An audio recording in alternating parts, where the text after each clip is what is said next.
If you're interested in Norse mythology, horses, spiders, or all things spoopy, Sleipnir might be right for you. My link tree, linktr.ee/CATtheMinion, gives you easy access to Etsy, DeviantArt, Cafe Press, and my YouTube channel. In my Etsy shop, you can find Sleipnir in the 3D art plushies section. Stuffed Sleipnir is available in cream or chocolate. You can get prints of my digital Sleipnir drawing in my DeviantArt shop. Just click it, and when you get to the individual page, click the Buy From button. Once you click on the button, you can select from the print menu various fine art prints with optional framing or small art gifts like mugs, postcards, and magnets. You can get Sleipnir and various wearable merch or accessories in my Cafe Press shop. This includes phone cases, blankets, shirts, drinkware, stickers, magnets. Some have text, some do not, and some feature Sleipnir tiled. You can also see Sleipnir in the art show playlist on my YouTube channel. The plushies are featured in their making of video and in their limb revision video. Thanks for looking at this new spin on Odin's horse. The video you're here to watch starts now. Welcome to CATtheMinion YouTube channel. My name is Teresa, but you can call me Cat. This is Chapter Episode 6, and my guest this week is Cameron Lacombe. Cameron is a creator focusing on drawing, sketching, screen printing, live streaming video games, and he plays multiple instruments as well as composing. All right, hello. We are talking to Cameron today. Hi, Cameron. Hey, how's it going? Swell. So I'm going to do a screen share and show the people what your art is kind of like here. So share. Sounds good. And I've picked a few pieces of art off of your gallery. And obviously this is an older one, but I mean you can't really go wrong with Ironside. Oh yeah. I'm just about due for another one. He needs to be more painting. I kind of Googled him because I wanted to make sure that I was like imagining his name correctly. Mm-hmm. And he looks weird now. He had a beard, and I'm like, you can't cover up his mouth. That's like the defining feature of his face. He's been through some stuff. He's getting up there in age. Yeah. He's a brilliant character actor. Yeah. I'm always happy to see him. He's still doing plenty of work. That's he good. pops up here and there. Yeah. He was like ubiquitous in the 80s and 90s. So I'm glad that he's still doing the thing. So this one, the multi-pass, I could not ignore that one because that one amused me greatly. I love that movie. Good. I'm glad to hear that you got some enjoyment out of that. Yeah. And then this one, which I wasn't sure what that was from. Is that from Total Recall? Is that from No, something it's else? actually it's from a film. It's from a film called Ninja 3, the Possession. I can't remember. Oh.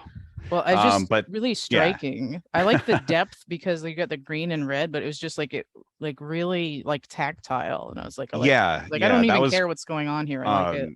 There were a couple of things going on with this one. I really liked the movie Ninja 3, The Domination. Oh, okay. Lucinda Dickey from Breakin', she's like a aerobics instructor who gets possessed by the spirit of an evil ninja. Oh, okay. And then her man friend takes her to get an exorcism, and the lighting gets very dramatic. And anytime there's really dramatic lighting, that's always like really fun to paint. It's a good exercise.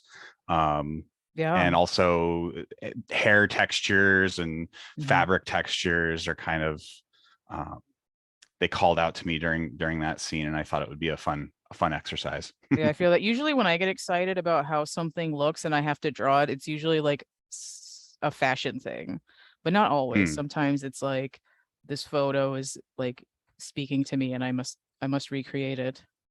Yeah. I just in general, because like the like 5 or 10 or 20 people that are going to see this or hopefully more later, like if my channel grows and the series gets more popular, like they'll see the art style, because like there's some people that are doing this sort of like popular like celebrity and movie character work that's like in the same wheelhouse as what you're doing, but like for me, your work is a very distinctive character and texture to it, which I really appreciate. Thanks. There's like like you can tell when there's like an energy and a power behind it. Like I would imagine, I'm not going to speak for you, but I would imagine that you would be really tired after making something like that. Yeah, actually, I mean, I can speak to that a little bit. Generally how I approach anything, for better or worse, it's the same when I'm playing music. Is I have a tendency to, I mean, I don't do anything the way you're actually supposed to do it. I'm not classic. Right. Well, I went to art school, but I'm not like, I don't do things the way you're supposed to do them. Mm-hmm. And I have terrible posture when I Mm-hmm. play music. When I paint, I um kind of involuntarily, like, I don't know, I do something to my body that it is, yes, like if I've been painting for a day or playing music for a day, I'm exhausted by the end of the day for Yeah. sure. Like I've been kind of seized on it, you know. Mm-hmm. For me, it's not so much like what I'm doing with my body, it's that I'm like siphoning the life out of myself to put it onto what I'm making. And that's where the fatigue comes from for me. And Okay. I get to this point where I'm like, if I can't finish it in one sitting, like, am I ever gonna get done with it? That's like that's Mentally, I gotta say, I think it's more, it's more relax. It's physically exhausting, but it's mentally relaxing, mentally Mhm, rewarding. And a lot of that has to do with my process where um usually starting with movie stills or um photo collage of movie pieces. mhm, um I have a very, very long drawn out preparation phase where I'm getting these ready mhm, so that when it comes time to actually paint them, it's basically a paint by numbers at that point, and I mhm. don't really have to think unless I get one of the colors wrong, um, Oh God. in the value scale or whatnot. Then Mhm, it becomes a little bit more involved. But generally, I'm physically very um, uh, distorted. I'm fixated. I'm using physicality when I'm painting. I'm Mhm, very like I'm in it. But mentally I'm kind of frankly checked out. I mean, I've mhm, decided what the subject matter is. I've decided basically exactly how the painting is going to look before mhm. I ever put paint on the board. So Yeah. at that point it becomes kind of just like a meditation. Yeah. So that Pretty happens for me chill. sometimes, like with the more abstract stuff. Hmm. So I understand the process. Normally, I'm usually like flailing around because I feel like I have no time, but like once in a while I do get into that Zen process, and then it's like, oh, okay, it works. Like if I know exactly what I'm doing when I start out versus like making it up as I go Yeah. along. I'm So trying to minimalize the opportunity for I don't want to say mistakes. mhm, Like I'm trying to minimize a situation that causes me doubt that mhm, may not, because if that bubble gets burst, then I could just very well paint over it and start again. Like mhm. I'll just Rage stop if quit. it doesn't. It's not so much a rage quit. I think it's just kind of like oh, this is not going in the direction I wanted it to. Yeah. I'm just gonna stop. And Yeah. I may leave the painting. I may not paint over it, but I may leave it in a corner for like a year and then come back to it later and then Mhm. re-engage. Yeah, I'm starting to like give myself more permission to like work in different time scales and sizes and stuff. So here's your It, link tree and look at the there we go. Stuff so yep. people can see. I did pull up the YouTube because I thought it was like an opportunity to show some more little doodles and sketches, which Yeah, I I was mean, entertained by that. yeah, it's the live streaming is definitely an opportunity for me to work Mhm. um in a purely digital medium with um I have a laptop that I can draw with, and it's Nice. fun to do. I really like the digital arts, like on it. It's like in a completely different direction than the physical paintings. Yeah, I Very, feel very different, mhm. but it still serves the streaming. Um, yeah, and it's fun. Mhm. It's more. Um, it's significantly less serious. And then as you can see here, like a lot of this serves tabletop role playing, and map making is again very like meditational. Like Yeah. I'm not even really paying attention to what I'm doing while I'm doing it. I'm just kind of just going. And maybe I end up erasing it, or maybe I strike gold and I find something that I really like. Right. Yeah. If I just like doodle to like scribble, it usually comes out as sort of just like generic geometric thing.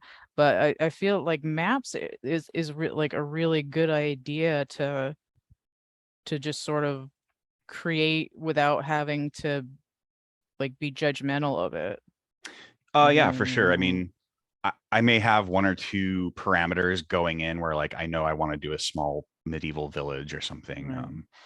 Or I know I want to do a little city on a river, right? And then I'll open SketchUp and I'll just make some rough shapes, because when I'm actually doodling, I mean, I'm terrible at perspective and shadow, so I'm basically using SketchUp as a crutch to get me the basic layout of what I want, and then I'll kind of like move the camera around the area, find a spot that really clicks for me, export that screen grab to the tablet, and then I'll kind of turn it into a sketch. But I'm using all of that geometry and perspective and shadow to I'm cheating kind of. Yeah, I know. I always feel kind of bad when I cheat at drawing stuff. Like I'm just tracing a photo, but I still have to do like 5 layers of freehand later, so it's not really like You it's didn't go not down to really the store. cheating. You didn't go down to the store and make a Xerox of it and Yeah, put your name on it. You're doing stuff. exactly. Like it's like I may have traced this photo, but I still had to paste like 4 different photos together to get what I wanted, like it's like so in like Yeah. I'm like internally arguing with myself like it doesn't count as cheating, blah blah blah, it would take you like 4 Well, times as long if you didn't like. yeah, I think you said it, that you got what you wanted. Yeah. And I think I mean I think even with those like camera obscura things or like the like little like lines across the grid across the canvas and stuff, they were cheating at stuff even like in the 14 and 1500s. It's So it's I like mean why is it not okay for me, like we just basically. have a wider tool set now thanks to technology, but Yeah. back then they would probably tell you the same thing. It's like, look, this helps me get to where I need to be for this commission. If that's what I have to do to get it, and maybe Exactly, if I especially use with it, commissions. and if I use this technique enough, eventually I'll get good at it enough that I don't need to use that anymore, and I can just do it on my own. Yeah. And also like imagine too, like sometimes I think about these kids that grew up with tablets and stuff and they never had to draw anything with like a pencil and then like line paper and all kinds of other bullshit. And it's like, what would they do without Control Z? What would they do without like drag and resize? Like what would they do without layers? I'm like, we're down here in the trenches, like like I can't cheat at this. I need to erase it and redraw it like 40 times until it's okay. Like, Charcoal on and like then cheap paper. yeah, Vine charcoal on fucking newsprint. Sure. Like forget about Great. it. Like yeah, so and then it's like I'm worried about like cheating because I like traced something to make it easier on my life. Do what you got to do to get I know, right? where you want to go. It's like results, man. So this is That's your right. Patreon that I also brought up Thank because you. I Yeah. like some of the little things there. I'm recently resurrected my Patreon and Excellent. it's it's very slow, but I'm still working on doing the things. So we got the different levels for stuff and the follow button if you're poor and you still want to be in there at least. I post free stuff. Mhm. I don't always keep the work I'm doing behind a paywall. People can still follow me. Yeah.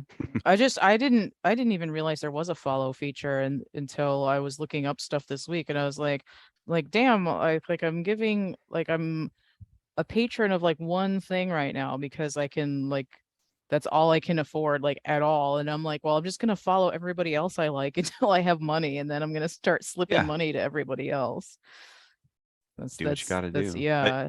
Patreons, they're it seems to me from the communications from Patreon that they're really trying to make some positive changes for content creators. So That's good. I I don't tried know. Patreon a couple years ago and I just like failed really hard at it. But I think like now that I've been doing my business longer and I have a better focus of what I like am doing or what I should be doing, that it's like it makes more sense now. Cool. Okay. Yeah. Oh, that was the show and tell, which was longer because we already got talking, but that's fine. So I'm gonna get into the questions here. Sure. So number one is, what is creativity and where does it come from, in your opinion? I think it's, well, for me, it's a struggle. And I think it's probably that way for a lot of people. Maybe some people early on tapped into something and figured out where it was. But for me, it's finding anything. I guess people would call it their muse, but finding something that inspires you, that helps you to build meaning for yourself. I mean, like people ponder the question, like the meaning of life, find your own meaning, and creativity is for me is tied to that for sure. There's probably some people that are extremely not artistic that they find meaning in other ways, but for me, it's basically like if I see something that I like in media, and I want to like kind of replicate it to remind myself of that moment. So a lot of my paintings, they're up in the house, or just, things that I walk by them and they give me comfort and they remind me of a moment that I kind of took pleasure from. Yeah, that's kind of how I mean, I only have 2 tattoos, but I kind of feel like a similar way where it's like I can't even see the one on my back, but it's like whenever I remember that it's there, it's like, oh, like this particular point in my life. And absolutely. yeah. And also I think it kind of, you can kind of snowball creativity by kind of folding it into other things too, like to create something that serves another part. So for me, it's hard for me to define what I would actually call myself, because I'm doing visual art and music and story that's all serving tabletop role-playing games, for my own campaign, for other people's campaigns, even if it's something as simple as like, a half an hour portrait for somebody's character, or it doesn't have to be this huge thing. It can be just a little piece, and then all of those pieces together, the music, portraits, maps, serve something bigger, which is more exciting. And then at that point, if it's a tabletop role-playing game, it's like a movie. At that point, it's communal art. At that point, group storytelling. I feel like when I read a book, especially when I was younger, I have like sort of manic stacks. I had like, hundreds of drawings of like the same series of book characters. And for me, like reading the book might be the same as for other people doing the role-playing tabletop game, because it's like I see it in my head and like I'm familiar with all the characters and I'm like, they look like this, they're wearing this is their attitude, this is their personality. And in some ways it's described in the book, and then for some people like it's like in the movie that's made off of the books. But like for me, it's like much more of like an Oculus Rift thing in my head where that I feel like is more similar to, I mean, like the few seconds of describing the tabletop game than it is to the other media that people usually experience with that. It's comforting to have these kind of companions through life. I mean, I wouldn't go as far to say it's like an imaginary friend, but maybe that's like an early childhood iteration of that, to have a character that speaks to you, that you either wrote yourself or somebody else wrote, and you just really relate to them. And I think that's part of the reason why today you have all of this kind of like Ready Player One, IP mashup Mm-hmm. crud that is just so like, what if this plus this? I like that and I like that, and now they're together. And that's, I never thought of that. Like, I Yeah. think people gravitate towards that to some extent. Plus the sort of meme like identity of like this is funny or I like this because it me. Yeah, Choose you like in this series of characters, choose your fighter, and it's like you're not even playing a game, you're just identifying like which one of these yeah, medieval cats are you today? And it's sure. the same sort of like identifying self like exterior kind of a thing. Yeah, I like that.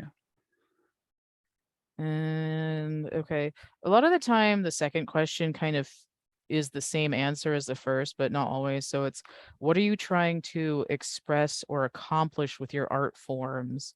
And I have a list of examples written with that, but I don't want to influence your answer. Yeah, I mean, we talked about it a little bit already, but I'll go Mhm. into it a little bit more. I mean, my work is primarily about pleasing myself. If somebody Mhm. else likes it, that's even better for sure. Right.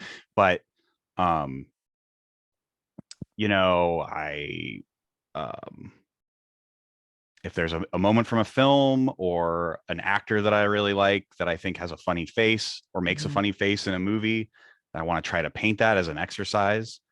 That's exciting to me. Um, or something that's, it's kind of exaggerated. Mhm. There's a lot of paintings I've done with kind of more of like a bobblehead look to them, and Mhm. um, I might get back into that again. But it just kind of, it's self-serving, it's masturbatory.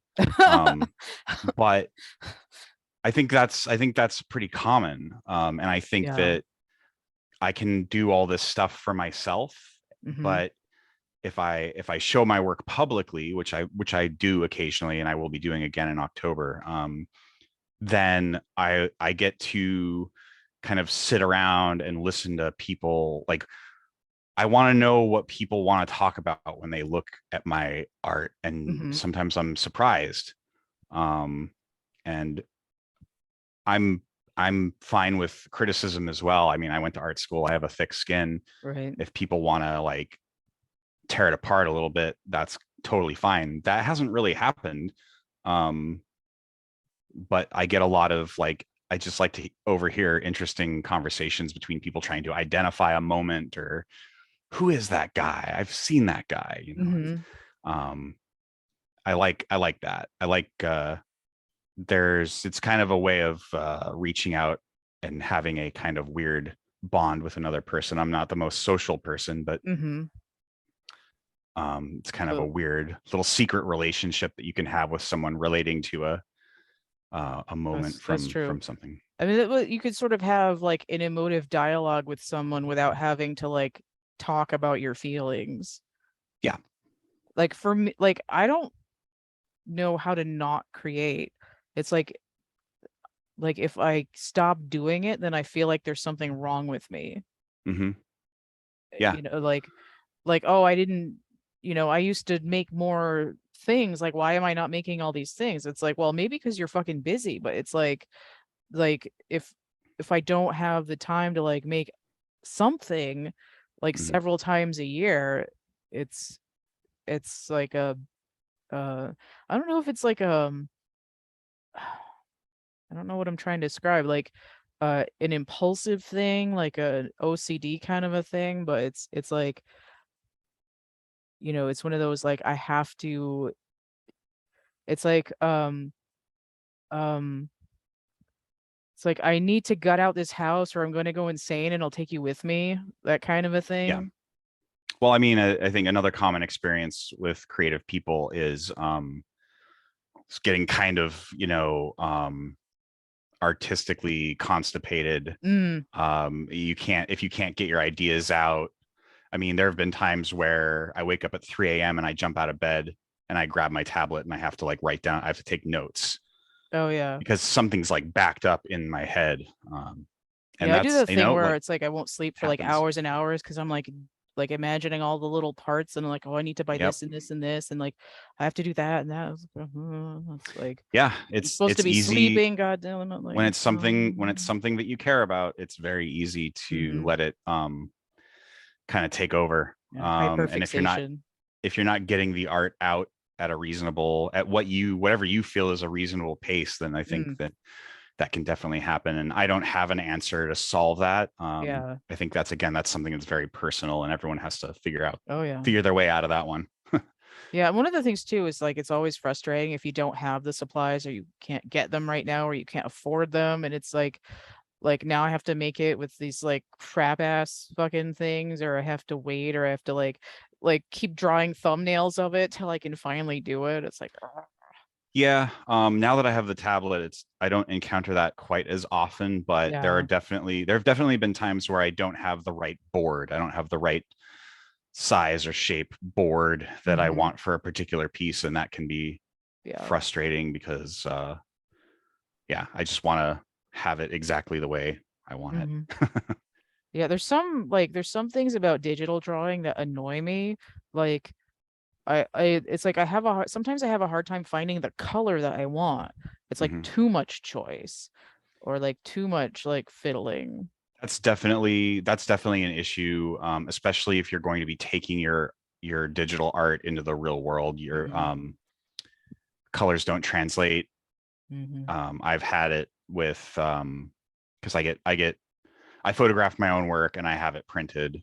So I've run into that a little bit with kind of basically Photoshop post-processing of artwork, and usually give it a bump, convert it to CMYK, that kind of thing. The conversion from RGB to CMYK is tricky, especially with some really like out there colors.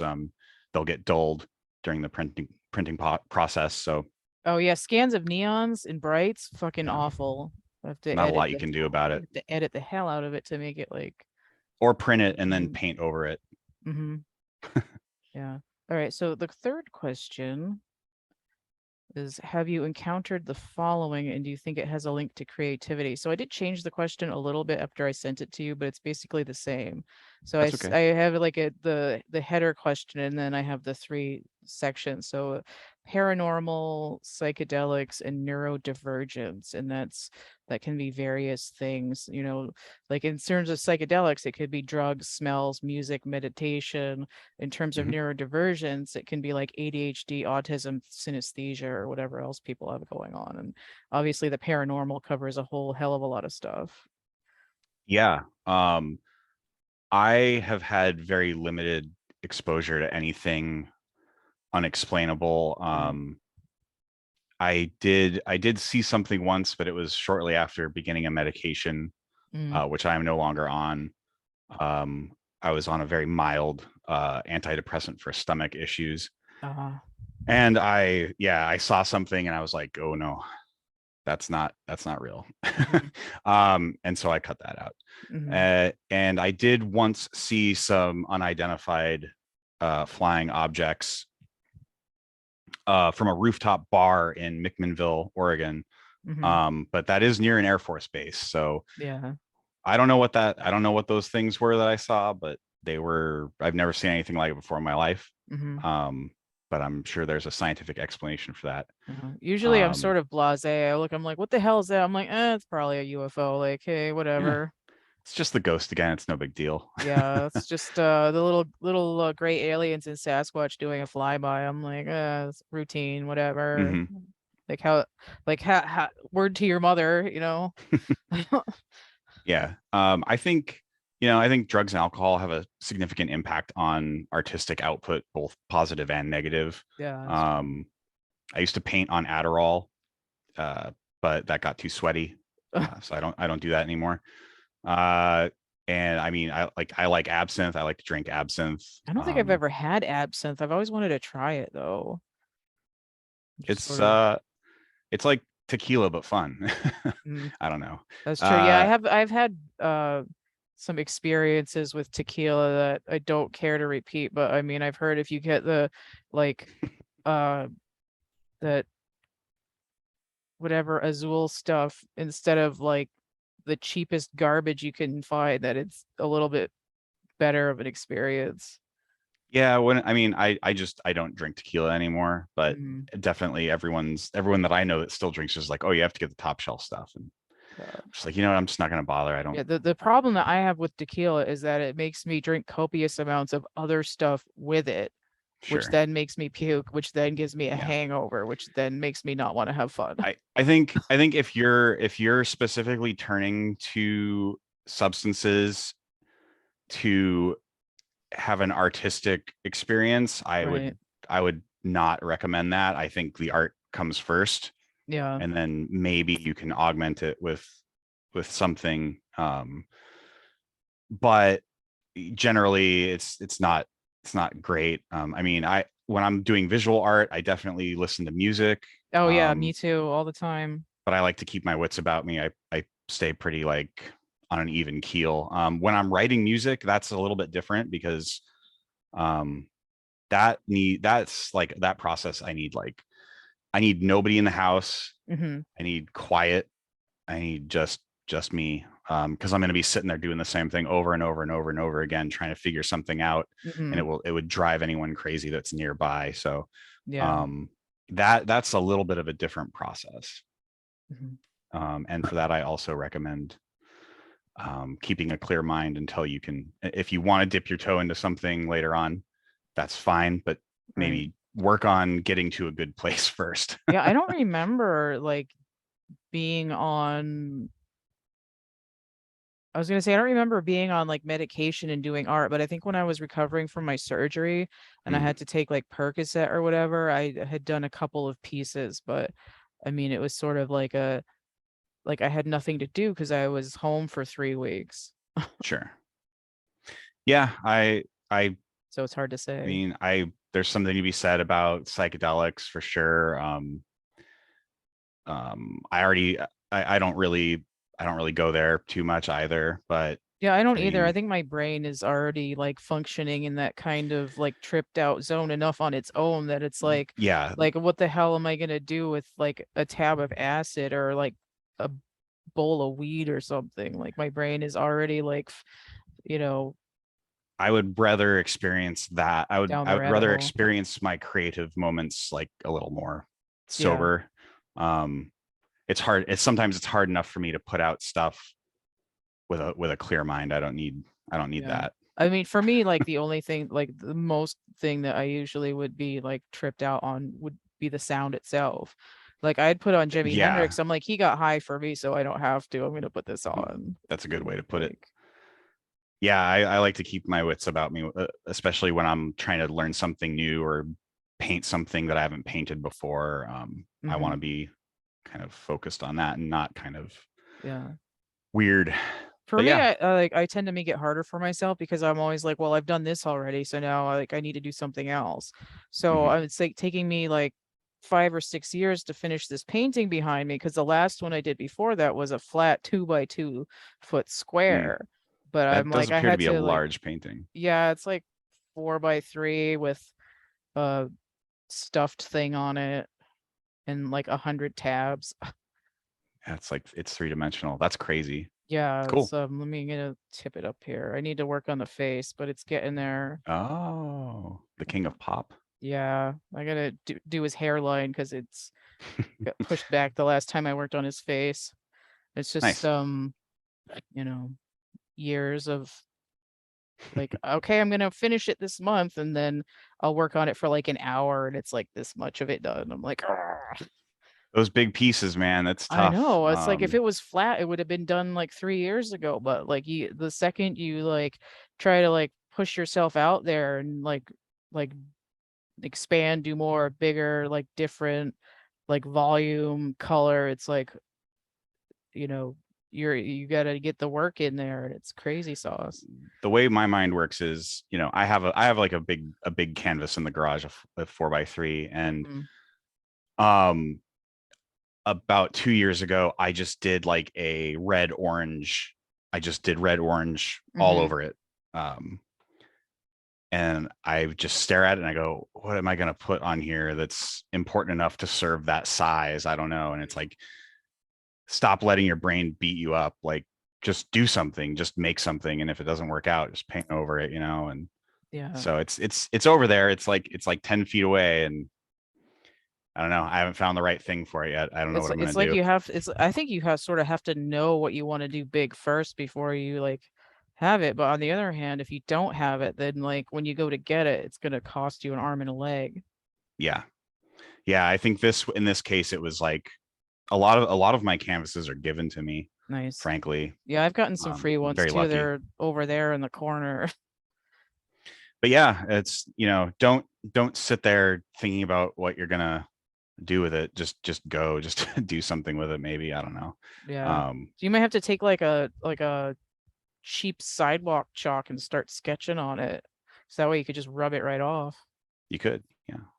Knowing my process, though, I will probably have an Illustrator file with a bunch of movie stills and be moving stuff around and try to figure out placement. And yeah, I've taken a couple of pictures of this thing like in between like different stages of it and like gone into GIMP with it and like drawn on it to try to figure out what the hell I'm doing. And I'm like, that's perfect. This is helpful.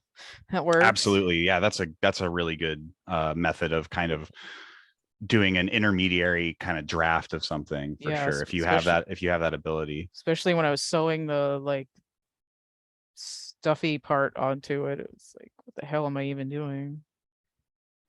Doesn't matter. You're doing something. Yeah. You're doing it, whatever it is. So we have 3 minutes left without having to make another segment. Did you want to like describe anything that you're working on to the people, or do you have anything else to say about artistic stuff? I have a couple of unfinished pieces that I'm going to try to dig back into. Like I said, I have a show at a brewery in October nearby. So right, and you were doing the Ren Fair recently. That's cool. Yeah, we just got back from the Ren Fair yesterday, and we'll be going one last time next. I'll be going by myself one more time this coming weekend. August is our busy time, so I'm hoping in September to transition quickly into a more creative mode to prepare for this show.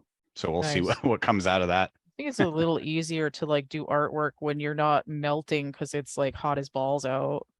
It's either too hot or it's too cold. Exactly. Like it's always something. It's a mental game. You gotta like feel like, you know what? I'm just gonna be sweaty and gross, and I'm gonna paint, and I'm gonna stay. I'll stay hydrated. I'll drink lots of water. Right.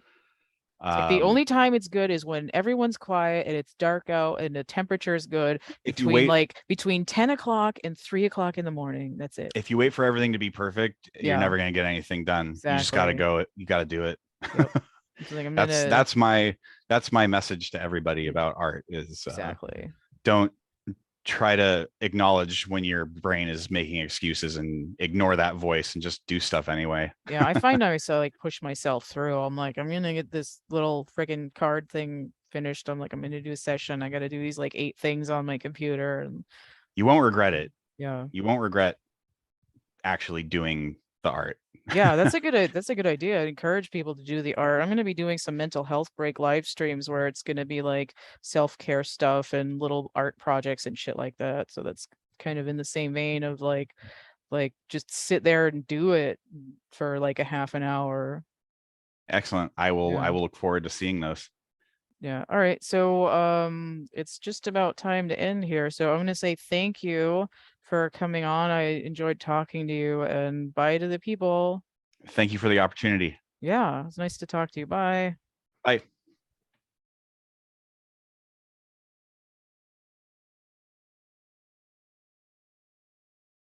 CATtheMinion energy work is focused on building a community around creativity and connectivity. Connect to new friends, the universe, and yourself. Shift your perspective of everyday life. Alleviate the stresses of daily life by tapping into self-expression. Help me build my offerings around your needs by investing, interacting, and brainstorming new things we can do. Your financial contributions via donations, purchases of goods and services, and participation on Patreon allow me to pay mundane bills, upgrade to better interactive services, services and equipment and to buy art supplies and materials. Additionally, your support helps me pay it forward to charities, other energy workers, and artists, and to gain more visibility so our community can reach even more who need it. You can find a number of the goods and services I offer by clicking the links from my website, CATtheMinion.wordpress.com, or from my link tree, depending on your preference, linktr.ee/CATtheMinion. I'm offering original art pieces, digital downloads, art prints, merch, tarot readings, divination tools, templates, coloring books, a dark poetry book, YouTube content, self-care encouragement, and more.